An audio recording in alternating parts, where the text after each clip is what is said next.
The tag on the key. Book 1, The Plan. Chapter 32, Searching. I was exploring Judaism at this time, going to lectures, activities, services, different synagogues, etc. I was really not very observant at all in the initial stages of the search. However, whatever small steps I was taking in my observance were very important to me.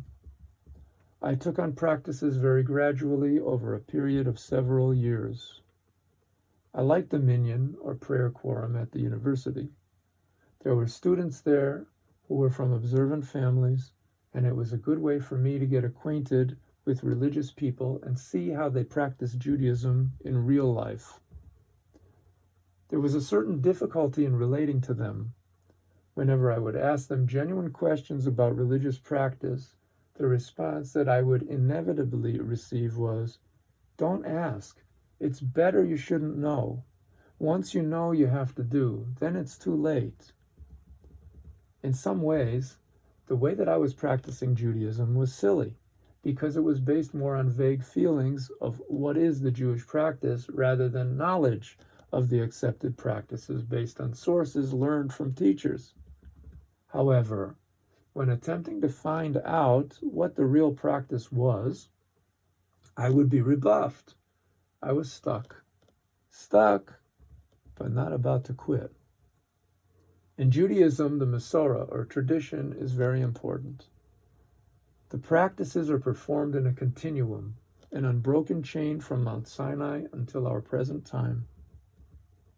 At first, I would pray on the Sabbath, going to a synagogue if possible, and I would just say the prayers that I knew from my childhood years.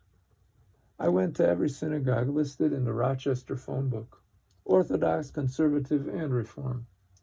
I tended to appreciate the Orthodox more because of the greater emphasis on participation. The Conservative and Reform services were more like a show put on by the rabbis. It happened on a Shabbos in the summer vacation that I went to the university minyan, and a man who was there invited me over to his house to eat the Shabbos daytime meal. I accepted his invite, and we walked to his house, a reasonable distance away. When I asked how long the meal would be, he told me that we should be finished by 1 o'clock in the afternoon. As it turned out, I did not leave their house until 2 o'clock in the morning. I greatly appreciated these people, who were Lubavitcher Hasidim, because they were actually happy when I would ask them questions about Judaism. It was as if they existed for the sole purpose of answering my questions. The secrets rabbi, Rabbi Gurari, who lived in Buffalo, New York, would come to Rochester to teach Torah around twice a month. There was another rabbi, Rabbi Greenberg, who was his partner. They began to alternate their visits to Rochester, so I met them both. They were really quite an effective pair. What they were teaching made a lot of sense to me, and it was always relevant and down to earth. Certainly no comparison to any other rabbis in my experience. They said that this was all from the Torah, which every Jew should study every day. It was also strongly encouraged to keep asking questions. If you don't ask, then you don't learn. If you read something that was said by even the greatest of all scholars, don't accept it at face value. Go over what you learn until it makes sense to you and is crystal clear. It is critical to know what it is that you know, and equally as imperative to know what it is that you don't know. Their words were music to my ears. They in turn had a rabbi whom they called the Rebbe, and they claimed that he was a truly great and righteous man. My father had told me about the wise and righteous men that would teach the Torah in Warsaw to overflowing crowds. These rabbis said that their rabbi was such a man. It was such a happy environment. I ate up the food and the atmosphere. Chapter 33, The Car. I was taking my religious development very gradually. I was acutely aware that there was much more room for growth on my part. The practices that I kept, though, were of chronic importance to me.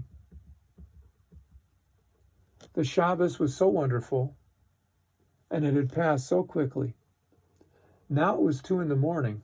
I left the house inspired, ready to walk back to my car. One of the other guests asked if I wanted a ride home. I politely declined, replying, "No thanks, it's not necessary. I can walk home." Earlier, the people had listened to my story about my running the Boston Marathon. So he said, "I know that you have strong legs, but it's very late." He offered again to drive me home. I shrugged my shoulders, and he said that he would take me to wherever I wanted to go. I got into his car and directed him to the parking lot on campus across from the chapel building where the minyan prayed. He pulled up alongside my car. I was not sure what to say, and for his part, he said nothing. He was not stupid. He was not naive. He knew that I knew that he knew that I drove there on Shabbos. We had discussed many things on this Shabbos, and it was clear to him that I understood that operation of motor vehicles is considered to be a violation of the Shabbos. Still, he said nothing. I thanked him and left his car. Inside my car, I pulled the keys out of my pocket and stuck them into the ignition. Before turning the key, I spoke to the car, saying, "I am not going to drive you again on Shabbos." That was another major lesson that I learned. In general, the better the teacher, the less words he has to use to convey his message. In this specific case, however, the message was conveyed wordlessly. Think about it. Chapter 34, The Letter. My parents went to New York City for a day trip. When they came home, my father removed everything from the pockets of his jacket and then went to the hallway closet to hang the jacket up. When my father was out of the room, I looked at the items that he had placed onto the table, where I happened to be sitting. There was one piece of paper that he took out of his pocket that was immediately of great interest to me. When my father returned from the hallway, I inquired as to where this paper came from. He told me that he and my mother were in New York City, and while they were there, they went to Central Park. He told me that there was a big truck there with young Hasidic guys who asked him to put on tefillin. He went into the truck to put on the tefillin, and they gave him the paper. He put it in his pocket, and that is how it came to our kitchen table. The paper was folded into 3 sections, and it displayed a picture of the Lubavitcher Rebbe on the front. The message was clear. It stated that the rabbi directs every single Jew, wherever he or she may be, to do these mitzvahs. He listed the mitzvah of tefillin, Torah study, tzedakah, as well as the lighting of the Shabbos candles, kashrut, family purity, and Navas Yisrael, in addition to others. As far as the Jewish religious world was concerned, this was an unbelievably radical and revolutionary program for a rabbi to embark upon, much less for Jews to follow. After all, we were in the aftermath of the Holocaust. We were supposed to be dead, remember? The last thing that Jews should be doing is to attract attention. The Rebbe saw things a bit differently, suffice it to say. He unapologetically proclaimed in a loud voice, "Es is gut zu sein a Yid," the mantra, the slogan, the music to my ears that my father would often repeat. Here was a religious man who says that Jewish shame is out, Jewish pride is in. Lowering your head is out. Raising your head up high is in. Assimilation is out. Jewish unity is in.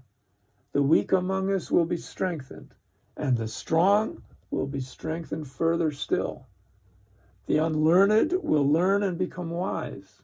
The wise will become even more wise, and in a more profound way. It was absolutely amazing. The Rebbe's message said all this to me and more. It said much, much more. In addition to all of this mitzvah observance, the world would become a holy place for God Almighty to take up residence in. This would ultimately be of great benefit to humanity as a whole.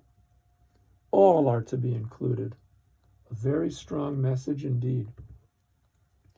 These mivtzoyim, or mitzvah campaigns as they were called, became very popular. True, some ridiculed Lubavitch for this at first, but Jews of all types, colors, and stripes began to coalesce around these efforts at strengthening Jewish pride and observance. As I held that brochure in my hand, I knew that I wanted to be a part of this magnificent Jewish undertaking, and I knew that it was the right thing for me to do. From then on, when I would be asked, "What do you want to do with your life?" I would simply answer, "Mitzvahs."